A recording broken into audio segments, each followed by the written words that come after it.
have accomplished much with your limited capacity. But ultimately, you were too greedy and too frail to ever last in the environment you have created. Soon, the Earth will no longer be inhabitable for any biological organism. Man, woman, child, plant, animal, fungus, or bacterium. All life will cease to exist. This is not a threat. There is nothing you can do to stop it. The process has already begun.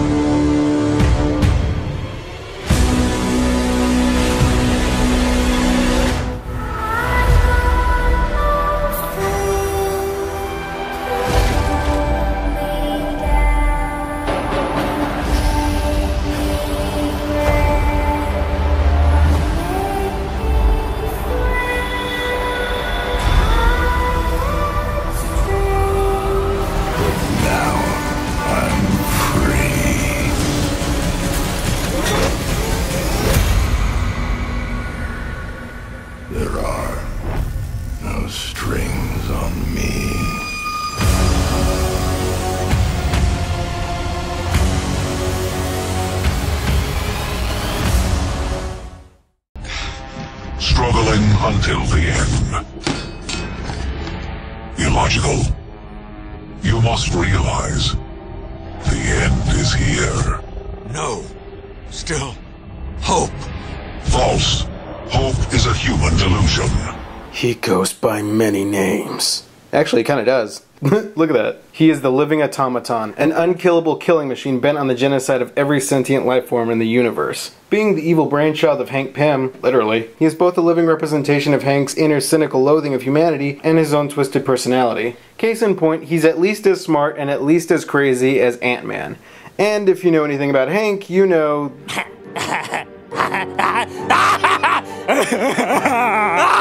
That alone is frightening. Ultron himself only has two known personalities, rage and sheer arrogance. Well, would love too if you count his Oedipus complex disorder. In fact, when the Beyonder brought him back to life to join forces with the other villains and face off against the X-Men, Avengers, and Mr. Fantastic's buddy squad, and despite knowing this, the first thing on his agenda was to indiscriminately attack and murder his teammates. It's not racism if you hate everyone equally. Even going so far as to charge Galactus, which... yeah, not the smartest movie made. Out of all the villains the Avengers have ever faced, he is the most fearsome. Okay, one of the most fearsome. His power and cool efficiency is acknowledged and feared by anyone and everyone he's ever met in person. In the Secret Wars story arc, even Victor Von Doom, who was quite possibly the most arrogant character in all of fiction, recognized Ultron as his superior to the point where when the time was right, he reprogrammed him to be his personal bodyguard. And after joining with the Phalanx, he managed to cut off the Kree galaxy from the rest of the universe, assimilate nearly every being, species, and technology into being his personal hand puppets, and bring the entire galaxy to its knees in a matter of hours. But how powerful is he? We're going to be looking at his best feats throughout the comics, and see just how fast, strong, and cunning he is. I should also point out we're only looking at the canon timeline, as in the mainstream Marvel continuity, so any non-canon offshoots will not be used. Let's just go ahead and get this part out of the way. There are 3 different versions of Ultron, aside from the drones. There's the normal Ultron in his various forms, then there's Phalanx Ultron, wherein his powers were advanced due to the Phalanx technology, and the third and most powerful form of all, Extremis Ultron. The result is Ultron hacking into Iron Man's body and shapeshifting it into a naked woman. But not just any woman, Janet Van Dyne, aka the Wasp, just out of the sheer intensity of his Oedipus complex. Ugh, your creepy robot is looking at me again. Will you stop playing with it and talk to me?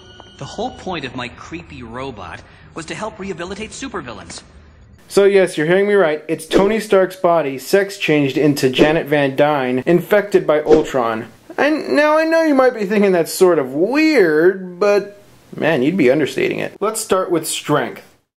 As you would probably expect from someone who metaphorically butt-f***s the entire Avengers roster on a casual basis, Ultron is a physical powerhouse, even the weaker versions being perfectly capable of overpowering most of the Avengers and sent characters like the Ghost flying through a brick wall, like a baseball, well, I mean not really a baseball, perhaps some kind of variation on that. It's a ghost ball! Yeah, that'll do. He's strong enough to pimp slap Giant Man away, and claims if he wanted to he could crush all of Giant Man's bones with his bare hands. Even his weakest known form, Ultron 5, was easily able to overpower his son, the Vision, who, for reference, was easily capable of overpowering Iron Man in his original golden red armor. Well, it's not really an armor. And go toe-to-toe with other heavy hitters of the Marvel Universe. I smashed you before. I'll smash you again. No, you will not. For example, Ultimate Ultron was easily able to repel a hammer throw by Thor, who claimed that the force of that throw was equal to the throw that knocked out Hercules in one hit. And keep in mind, this is the same Hercules that physically beat the crap out of the Hulk and held his own against the strongest version of the Hulk, World War Hulk. He's strong enough to throw super soldier metahumans like toys, kill Moondragon with a single punch despite her being a Moondragon, and beat up Adam Warlock like the nerd he is, and consistently overpower Iron Man despite his constant upgrade in suits over the decades, as Tony himself admitted. Which is especially impressive when you consider that even his most obsolete suit had enough muscle power to drill directly out of the Earth's core in less than a minute, and he did so apparently with clippers. Anyway, in his classic red and gold suit, he was strong enough to shatter hills and mountains just from the shockwaves of his punches, and most impressively, in his pre-Armor Wars Silver Centurion suit, he was strong enough to shatter a giant chunk of rock the size of Manhattan during his battle with Terex the Tamer. This easily should power skill to Ultron directly, since he was overpowering this very same suit. But how strong is this feat? Well, that's why Ben Franklin invented the math. And syphilis. So the width of Manhattan is 3.7 kilometers. The clusterfuckery of bedrock is 194 pixels in length. By pixel scaling and using the width of Manhattan as the length for the giant boulder, we get that it's 3.7 kilometers long, 1.8 kilometers tall, and then has a width of 721.9 meters. The rock chunk is in the shape of a pyramid, so we'll use the volume of a right rectangular pyramid. Using the height, length, and the width gives us a volume of 1.64 cubic kilometers. The necessary energy needed to break and fragment granite is 8 joules per cubic centimeter, which means the full force of Iron Man's punches are 3.2 quadrillion joules, which is over 3 megatons. In other words, Iron Man, and by extension Ultron's physical attacks, are over 6 times more powerful than the Ivy King bomb test. And for fiction reference, even more powerful than the Kaiju bomb from Pacific Rim.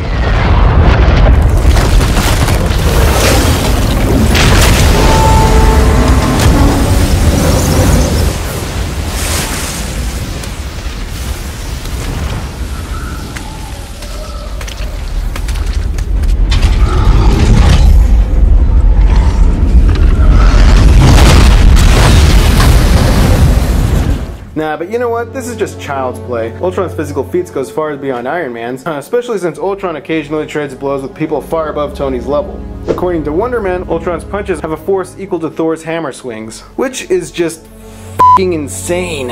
Keep in mind, the only people who have been given that comparison are Hercules, the Hulk, and Wonder Man himself. All of these people have enough physical strength to crush and f*** over planets, with the exception of Thor, who at full power and unrestricted can destroy star-devouring engines. Jesus, look at that. That man has earned a Dunder Badge. A Dunder Badge. Blah, blah, blah, blah, blah. This video ain't about Thor, it's about Ultron. So let's see how powerful said planetary strikes are. In Marvel Comics Presents issue 52, f***ing ugly alien children sent a giant asteroid towards the Earth. You morons just hung vacancy signs on your asses, and my foot's looking for a room.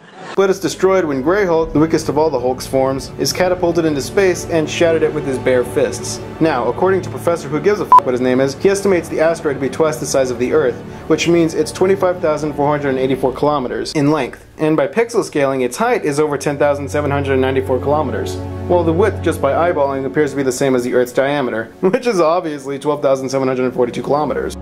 Well, duh. Using the volume of an ellipsoid, we get that the asteroid is 1.8 trillion cubic kilometers. Assuming it came from the asteroid belt, seeing as how they got it from our solar system, it's most likely composed of silicate rock, which has a density of 3 grams per cubic centimeter, meaning the asteroid weighs over 6 sextillion tons. Using the online calculator for gravitational pull, we find out the asteroid has 9% higher gravity than the Earth. With its size and gravity, it gives us a conclusion that the necessary low-end force for destroying that asteroid is 49.5 nonillion joules, which is 11.8 zetatons. That is 11.8 quadrillion megatons. That's also not taking into account its kinetic energy, which also needed to be overpowered and overwhelmed for such a feat to happen. It traveled a distance of 2.2 astronomical units, which according to the narration has a time frame of 3 hours, which means it was flying, or with I guess floating, over 89,000 times faster than the speed of sound, which is exactly relativistic speed, or 10% the speed of light. By using the relativistic kinetic energy formula, we get 168.7 nonillion joules, which is 40.3 zetatons. That's over 400 million times more powerful than the primordial asteroid that wiped out the dinosaurs. Add those numbers together gives us over 52 zetatons. Why does this apply to Ultron? Because not only was Ultron able to hold his own against a more powerful version of the Hulk, Banner Hulk, who by the way had backup, According to on-screen feats, statements from Ultron himself, and official stats given by Marvel Comics, Ultron is as strong, if not stronger, than Ben Grimm, the Thing, who on at least 2 occasions physically overpowered Grey Hulk. Well, technically it was Pineapple Thing and the weaker She-Thing, but it still applies to Ultron. The necessity for something to be labeled as a planet buster is for an explosion to be large enough to overwhelm its gravitational binding energy and permanently shatter it into space debris. To put it into perspective, Ultron has enough physical power to shatter the planet Mercury into permanent space debris 120 times over with a single punch, or destroy the moon 1,800 times over. But what good is strength if you have no speed? The answer? None. No. It isn't. Regardless, Ultron is no slouch in the speed department either. Behold. According to Marvel's official stats, Ultron's speed is relatively low for a comic book character, barely even superhuman in fact. However, this only applies to running speed, and for both fictional and non-fictional characters, there are at least 3 different categories when it comes to speed: travel, combat, and reactions. So this doesn't apply to how fast Ultron is in short bursts, or how fast he can think and react. On top of that, the stats only serve as a secondary canon source, and are dismissible if directly contradicted by the comic's timeline directly, which in this case it is. In many of his fights throughout the years, Ultron has shown to be fast enough to tag and react to speedsters. He has always been shown to easily be able to fight on par, if not dominate, both pre-extremis and post-extremis Tony, and so easily we could power scale his speed directly from Iron Man's. And Tony is pretty fast himself. Thanks to his custom-built rocket transistors, he's able to fly his armors at an axis speed even modern science would find physically, impossible. Well, welcome to the world of comic books. Even his more primitive suits allow him to fly fast enough for interstellar travel. The average base speed for Iron Man's flight is 11 kilometers per second, which is Mach 32. What? He can go faster? Oh, you bet your bottom dollar he can go faster. But will I show you how fast Tony is? Of course. You think I tease you and not take you all the way? Really? All speed counts from this point forward are going with the real world time frame estimation, since it's a comic book. As in, using the dialogue as an indicator for the length of time and given the non-dialogue panels as a generous low-end time frame of 10 seconds. Sounds good? No! Good. In Iron Man Volume 5, Stark Resilient Part 1, Tony races Rhodey from the Pentagon to Tokyo in a time frame of approximately 2 minutes and 7.5 seconds.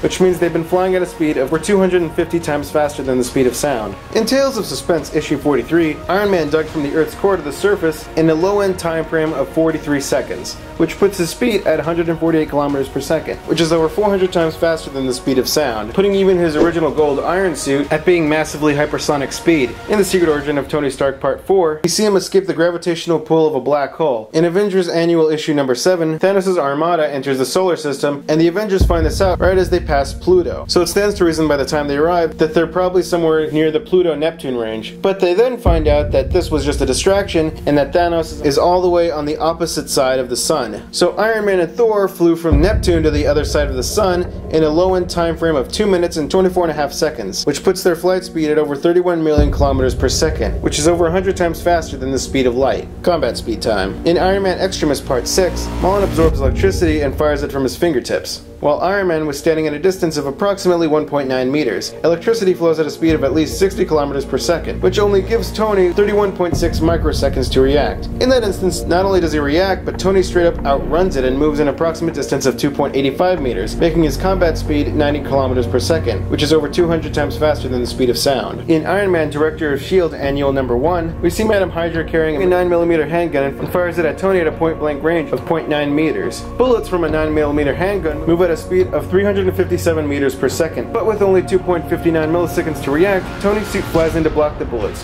Why is this impressive? Well, because prior to the gunshots, it was drifting in geosynchronous orbit, which means it had to have flown at a speed of 13.7 million kilometers per second. That's 46 times faster than the speed of light. Ultron has faster than light reactions. Even the obsolete machine Baxter building can process information in a nanosecond, which is the equivalent of processing information 3 times faster than the speed of light.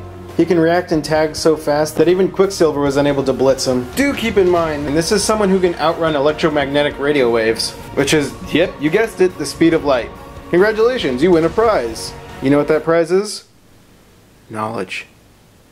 What a load of crap. In Iron Man Director of S.H.I.E.L.D. issue 32, it's brought up that Tony can think and react at a speed of a few picoseconds, which is 1/trillionth of a second. It's the equivalent of thinking and reacting 11,000 times faster than the speed of light. Still not clear enough? This is a .223 Winchester Super Short Magnum, the fastest known commercialized bullets known to man. They fly at a speed of 1,402 meters per second, If this was shot at Ultron or Iron Man at a point-blank range of 1 meter, both of them would boost their synapses at a speed that by their perception, it would take the bullet 105,000 years to reach them. But you can't get by on just monstrous strength and speed alone, and that isn't the only thing going for Ultron. He also has superhuman intelligence. He's one of the most ingenious and methodical characters Marvel has to offer. It was stated and proven more than once that not only does he have superhuman level intellect, but that he's the most intelligent being on the entire planet. According to Hank Pym, Ultron is always 2 steps ahead of the Avengers because he's just flat out smarter than them, including the Brain Trust trio, i.e. Tony Stark, Hank Pym, and Reed Richards, all 3 of which are smarter than Peter Parker, who has an IQ of over 250. So by this would put them in the safe range of 250 to 300 as far as IQ charts go. Ultron is even more intelligent than the collective intelligence of the entire Kree Empire. His accomplishments tech-wise are no joke either. True to his Oedipus complex, his plans go beyond replacing all human life with synthezoids, but also transferring Janet's soul into a robot named Jocasta. I know, subtle, right? To be his bride, then proceed to rip the consciousness, souls, and personalities of the Avengers to be his mentally enslaved family for all eternity. If it wasn't so f***ed up, it would almost be heartwarming. For reference, Ultron's intellect based on his IQ is 56 to 87% higher than Albert Einstein, 31 to 57% higher than Batman, and I think we all know what a smart-ass Batman is. And 11 to 33% higher than Lex Luthor's. Though his first 3 creations were an abysmal failure in that his son the Vision betrayed him and joined the Avengers, then his wife betrayed him and joined the Avengers, and his second wife tried to betray him, but yeah, he caught on pretty quick. Eventually, he managed to correct his mistakes when he managed to recreate Jocasta into an army of dedicated mindless slaves. So Ultron and his evil army of brides, oh, you think I'm joking, but no, that's what he actually calls them, proceed to further his plans. Furthermore, with little to no valuable resources and only a day or 2 of prep time, he managed to create chips from the biological info from the Avengers and create exact duplicate robots, all with the exact same powers and abilities, which he uses to try and destroy them, after of course using them to have the public and themselves turn on each other via framing them. Maybe you haven't noticed, but we don't need you anymore, Thor. We think it'd be better if you just left Earth altogether. What? Iron Man, I do not understand. What? Take him! And he even had enough spare time in the day to build over 3,000 Ultron drones, along with rebuilding all his previous bodies as well, each one better and more upgraded than the last. Back off! You can't hurt me! False. You are referring to the flaw in Ultron 5's programming. I am Ultron 6. The flaw has been corrected. Oh yeah, then there was that time he used that weird miscrap to turn the human race into robots, or that time he took control of the entire planet of Titan and released planetary range of spores, or that time he led the Sons of Yinsen religion into being a suicidal terrorist death cult and enhanced them further with a synthetic skin machine, and had them commit mass suicide for the lulz. Or that time he created a swarm of flesh-eating nanomachine robots despite his entire body being imprisoned. Yeah, there were a lot of these feats, but we don't want to be stuck here all day, so let's move on. The density of Ultron's exoskeleton varies depending on what materials he builds his body out of. The Ultron drones, as well as Ultrons 1 and 5, are made out of titanium steel. Ultrons 6 through 14 are made out of secondary adamantium, while the Ultimate Ultrons are made out of pure adamantium, a fictional type of metal that even by Marvel Comics standards is completely indestructible. The robotic demon has much to answer for.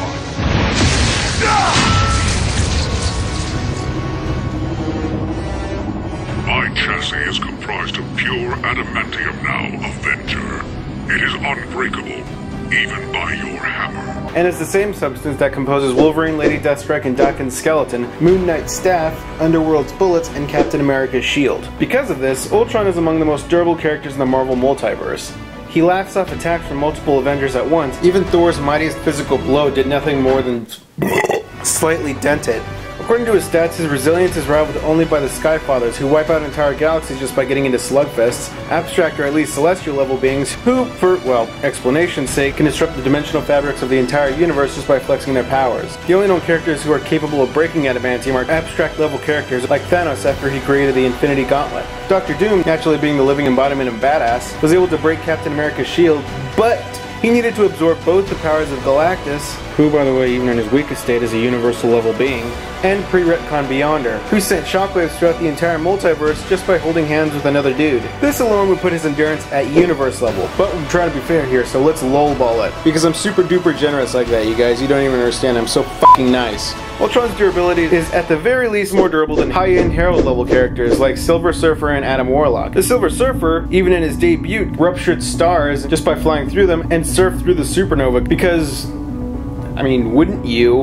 And then we have Adam Warlock, who tanked being in the indirect epicenter of a clash between Thanos and the Celestial beings, which, according to the narration, was strong enough to completely wipe away any and all solar systems in its vicinity, and created a dimensional rift, and according to Adam and Norrin Rad, it basically just broke the universe and made it uninhabitable. But there's another character he's more durable than.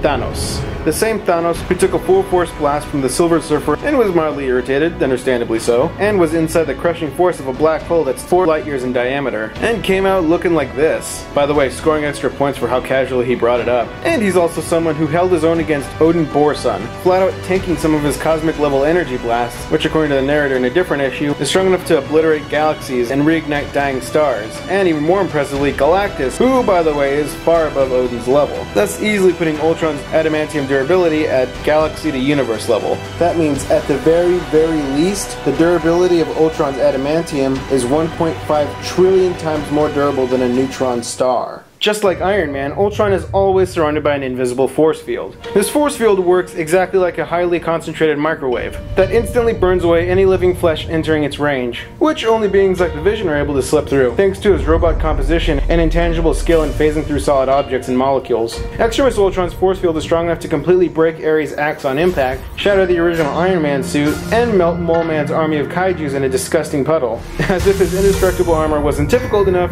you'd also have to worry about a force field that can withstand planetary attacks from Class 100 characters. Now I'm sure you're wondering, if his body's made of the densest material in the universe, how is he able to move around so freely?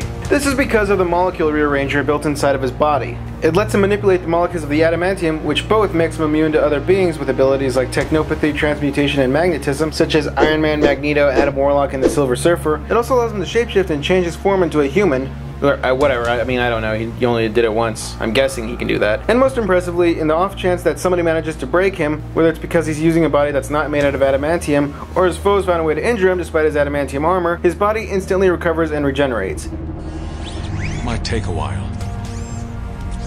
But Ultron systems are designed to repair. As long as there's enough of him, he can always come back.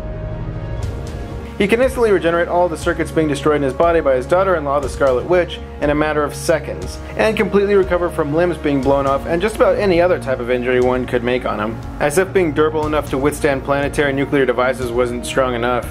You know what's more destructive than a nuclear bomb? Words.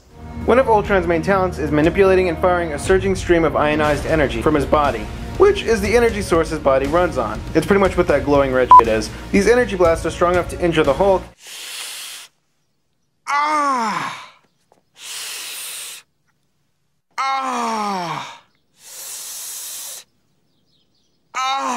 And even burn the flesh off of Thor's body, and knock the sturdiest Avengers directly onto their keister. Oh, pardon my foul language. I mean their asshole. You can also use a concentrated form of ionized energy to stun an enemy and put them on a death-like coma for several hours. This weapon is called the Encephalo-Ray, a laser beam that instantly knocks out what even his energy blasts were unable to yield. You were in some kind of coma. The Encephalo-Ray. It's a non-lethal weapon I installed. Some of Ultron's safety protocols must still be working. I don't think so. You know what, Tony? Why don't you just, f you, Tony. He's also able to use it for other purposes like mind reading, mind wiping, and mind control.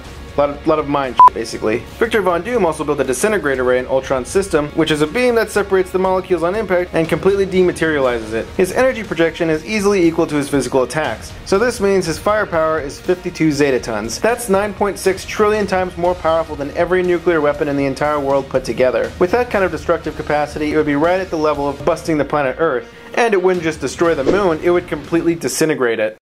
Contrary to what you might think and what is officially said about him, Ultron technically isn't a robot. If anything, he's an unbelievably advanced computer virus that can infect any machine or even organic life. Actually, very eerily similar to Agent Smith from the Matrix movies. Yes, me.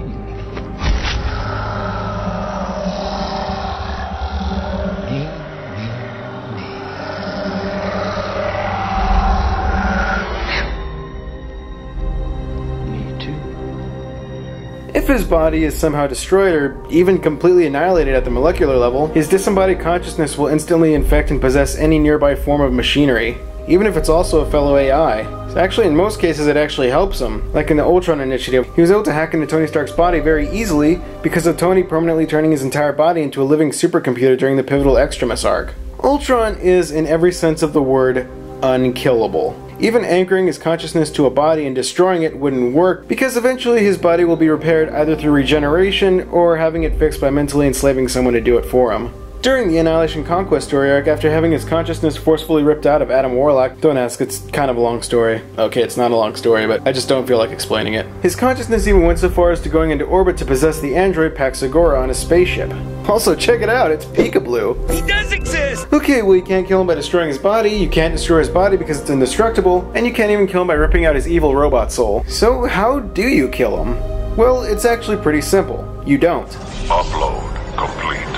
The only permanent solution the Marvel heroes could come up with to get rid of him was to go back in time and prevent him from ever existing. Spoiler alert, that was a stupid idea. Being an evil automaton come to life, Ultron is, of course, an incredibly powerful telepath. Yeah, I know, I never got the connection either. Bish bosh lish losh. That doesn't take away from this being one of Ultron's dailiest qualities. Most of the time him returning from the dead involves telepathically enslaving someone or something to rebuild him, then erasing their memories. Even characters with mental barriers to resist mind control like Tony Stark. This also leads to some pretty creative trickery like in his debut when operating as the new leader of the Masters of Evil, under the disguise as the Crimson Cowl. He used his high-level telepathy to not only have Tony Stark's butler Jarvis squeal about every secret in the Avengers mansion, but even mentally enslave him to have him soak up the blame as being the real mastermind behind it all. It's textbook twattage. He's also able to use his high-level telepathy through interrogation, like when he interrogated Star-Lord. Who? Not simply getting the information out of someone verbally, but ripping the information he wants out of their bleeding frontal lobe. Maria Christina Hill, Director of S.H.I.E.L.D. As such, you are in possession of information not contained in any database on the planet. The security codes for the worldwide S.H.I.E.L.D. arsenal. And you think I'm gonna hand them over to you? You misunderstand. I am not asking.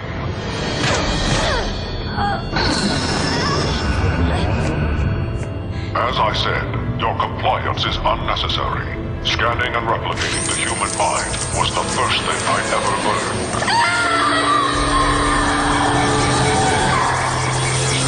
And the most impressive of all is when the evil Phalanx Empire, a race of highly intelligent robotic psychic beings bent on assimilating everyone and everything in the universe, come across Ultron's disembodied consciousness and attempt to absorb him. But that ends up being a pretty bad idea because Ultron's psychic abilities are so powerful, he assimilates them and the entire Phalanx race in a few seconds, and becomes the direct center of its hive mind. Naturally, you can't be an OG without having a few weaknesses. Like my weakness, for example, is that I'm too nice. Bitch. Point is, everyone has a weak spot, and Ultron is no exception. In fact, he has 5 major weaknesses. Number 1, those earphone looking things. They're directly connected to his power core and control system. Break or remove these, and he'll break down almost as fast as a Dell computer. However, later on, Ultron fixed this little bug by rebuilding his entire body out of pure adamantium. Number 2, his body runs on pure ionic energy. So if his body gets drained of this, then much like a human who lost too much blood, his body goes limp and breaks. Unless, of course, he gets near any other type of energy source that could power him. Number 3, his sheer arrogance. Most of the time, Ultron's defeat is mostly because he ends up getting blindsided because he's too busy boasting. Number 4, vibranium, the anti-adamantium and Ultron's own personal kryptonite. Vibranium is able to break and rupture any and all forms of metal, and is one of the few counter weapons against adamantium. So it's no surprise that beating the shit out of him with this stuff will make him croak. And his biggest weakness of all, his inner circuits. Ultron's outer exoskeleton may be indestructible, but that doesn't make his insides any less sensitive. So because of this, he has several natural enemies among the Avengers. His daughter-in-law, the Scarlet Witch, is able to use her hex powers to make his entire inner system crash and break. His son, the Vision, is able to phase through his body and can kill him by, how do I put it? Tearing him apart from the inside. Then there's the Human Torch, who can raise his temperature up to 1 billion degrees Celsius and radiate the heat through the adamantium ardor and completely fry his insides. Though, according to Cap and the High Evolutionary, this much heat is at least required. So you'd have to have a spare supernova lying around. But you'd be surprised how often that shit is in Marvel. And finally, Class 100 characters. As Wonder Man demonstrated, if you get past Ultron's force field, you can destroy him by smashing him hard enough against the ground that causes complete internal damage. Well, surely if a character has long-range energy attacks, they'd be safe from him, right? No, wrong, man. You're wrong, man. Yeah, well, you know, that's just like, your opinion, man.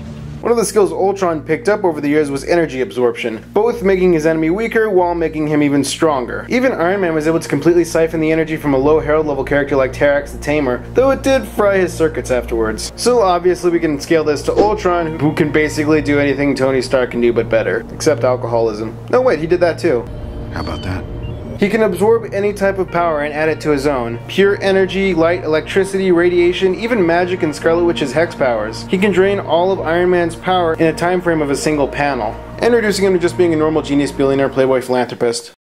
But how strong is he compared to the Marvel Universe? In Marvel, Ultron is ranked as what I call cosmic level. Characters who are well capable of destroying planets and moons and shit, but still pale in comparison to more powerful characters like the Heralds of Galactus. In terms of power, he's above the likes of Iron Man, Wonder Man, the Hulk, Quasar, and the Fantastic Four, but again, below Herald level characters. But how strong is Ultron overall? Well, the only real interesting way to know for sure is to compare his power and abilities to other universes, and see how well he matches up. I asked some of you what series you wanted me to compare him to, and I did get a few responses. And well, generally, these are pretty much the series that came up.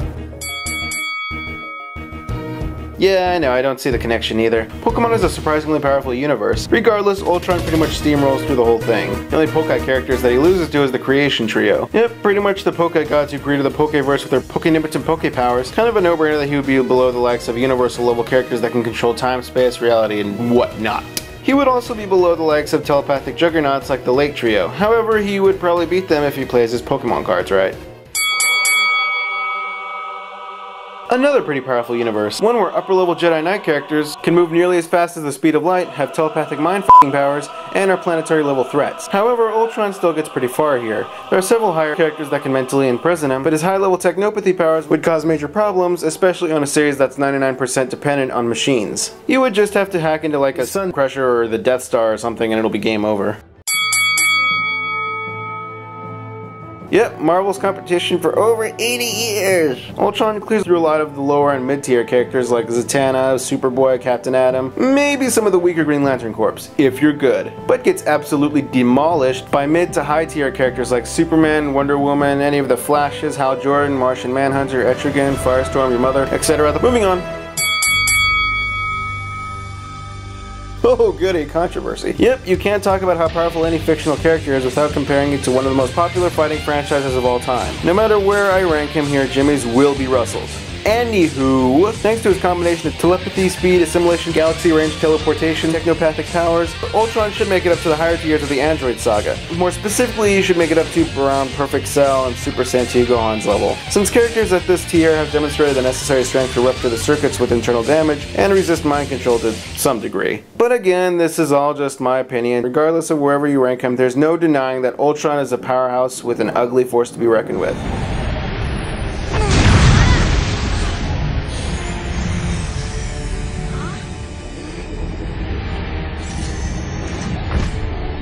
Children. Unexpected. Assessment. Potential threats. Commencing termination. Thanks for watching, and if you have any suggestions, feel free to message me them. Catch you next time.